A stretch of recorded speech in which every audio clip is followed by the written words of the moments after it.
Selamat pagi semuanya. Kembali lagi dengan saya Restudia. Pada pembelajaran kali ini saya akan menjelaskan mengenai pengantar aksi riset pendidikan masyarakat. Langsung saja kita ke pembahasannya. Oke, jadi untuk yang pertama, saya akan jelaskan mengenai apa sih yang dimaksud dengan pengertian riset aksi itu.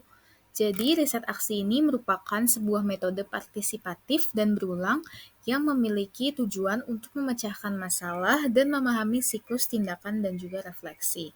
Nah, riset aksi ini jadi mengikuti siklus yang mencakup seperti identifikasi masalah, pengumpulan data mengenai masalah, analisis data, pengembangan rencana, penerapan rencana, evaluasi, dan kemudian identifikasi masalah baru untuk memulai siklus dari awal. Nah, selanjutnya riset aksi ini terbagi menjadi dua jenis. Riset aksi yang pertama adalah riset aksi partisipatif. Jadi riset aksi partisipatif ini merupakan pendekatan riset yang melibatkan partisipasi aktif dari masyarakat ataupun kelompok yang terlibat dalam penelitian itu sendiri. Tujuannya ini untuk mengumpulkan data tentang sesuatu masalah atau situasi. Selain itu, juga bertujuan untuk mendorong dan juga perubahan sosial atau mendapatkan solusi konkret melalui kolaborasi antara peneliti dan peserta atau pemangku kepentingan. Nah, kita di sini akan melihat bagaimana sih contohnya. Nah, contohnya yang pertama itu adalah misalnya sebuah penelitian melibatkan warga dalam sebuah kawasan kumuh untuk mengidentifikasi masalah-masalah yang mereka hadapi. Lalu kemudian mereka merencanakan solusi itu bersama dan kemudian barulah mereka melaksanakan program untuk meningkatkan kualitas hidup mereka. Bisa juga dalam aspek pendidikan misalnya di mana guru, siswa, orang tua, dan juga masyarakat lokal merancang kurikulum, metode pengajaran, atau ekstrakurikuler yang lebih sesuai dengan kebutuhan dan kondisi dari masyarakat tersebut. Nah, jadi kita masuk kepada bagian riset aksi yang kedua, yaitu riset aksi praktis. Jadi, riset aksi praktis ini merupakan sebuah pendekatan riset yang memiliki tujuan untuk menghasilkan pengetahuan yang dapat diimplementasikan langsung ke dalam praktek ataupun kegiatan nyata. Biasanya, pendekatan ini dilakukan dalam konteks profesional ataupun organisasional, di mana peneliti ini bekerja sama dengan praktisi ataupun profesional di lapangan untuk diidentifikasi nih masalah konkretnya apa, merancang, dan juga kemudian mengimplementasikan solusinya. Selain itu, jangan lupa dengan merefleksikan dan evaluasi hasil secara terus-menerus, apakah program tersebut efektif atau tidak.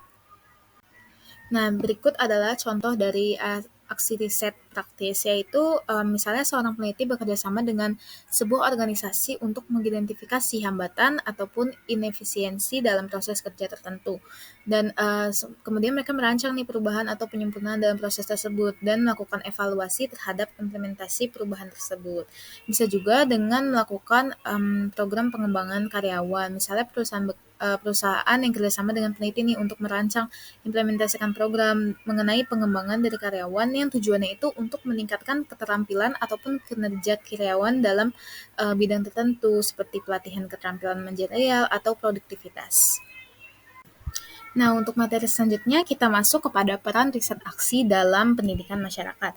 Yang pertama, pastilah riset aksi itu bersifat memberdayakan ya. Jadi, aksi riset itu memiliki tujuan untuk memberdayakan individu dengan melibatkan mereka secara langsung dalam proses penelitian. Hal ini memungkinkan mereka akan mengidentifikasi dan juga memecahkan masalah mereka sendiri.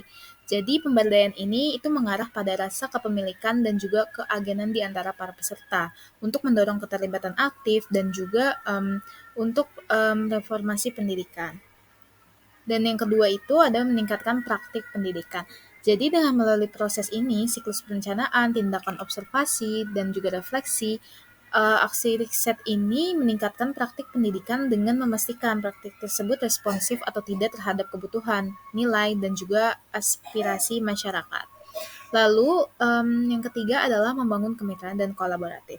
Jadi aksi riset ini menjalin kerjasama dengan lembaga pendidikan, organisasi komunitas, dan juga individu dalam mempromosikan budaya kolaborasi dan juga saling belajar. Dan juga dengan kita melakukan kemitraan dan kolaboratif itu, kita bisa membuka pandangan lebih luas mengenai penelitian yang akan kita lakukan. Lalu ada juga mempromosikan perubahan sosial. Jadi dengan mengatasi masalah kesenjangan dan juga mendorong keadilan sosial, aksi riset ini dalam pendidikan berfungsi sebagai katalisator perubahan sosial yang lebih luas, berkontribusi terhadap pengembangan komunitas yang lebih inklusif dan juga lebih adil. Nah, contohnya apa sih peran dari aksi riset itu dalam pendidikan masyarakat? Ini bisa terbukti yang sejalan dengan pendidikan masyarakat, yaitu dengan adanya program pendidikan literasi. Jadi misalnya sebuah organisasi non-pemerintah ini bekerja sama dengan guru, orang tua, ataupun pemangku kepentingan lokal untuk merancang dan mengimplementasikan program pendidikan literasi bagi anak-anak di daerah yang kurang berkembang.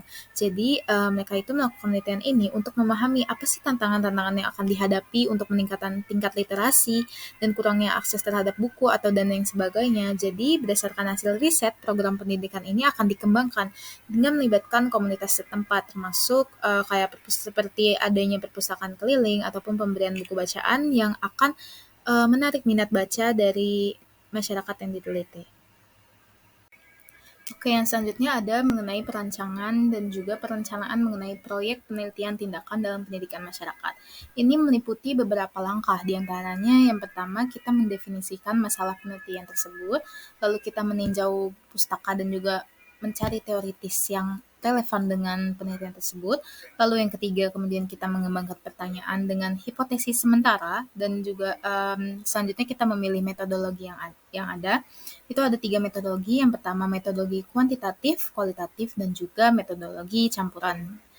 Lalu setelah itu barulah kita mulai melakukan perencanaan aksi. Dan kemudian setelah kita merencanakan aksi, kita mulai mengimplementasikan dan jangan lupa dengan melakukan evaluasi dan memantau apa sih program yang kita laksanakan itu berjalan dengan lancar atau tidak. Lalu kemudian kita bisa mempertimbangkan etis karena kita itu biasanya melakukan penelitian di kalangan masyarakat-masyarakat yang unik dan itu memerlukan etika untuk meningkatkan hubungan kita dengan komunitas tersebut.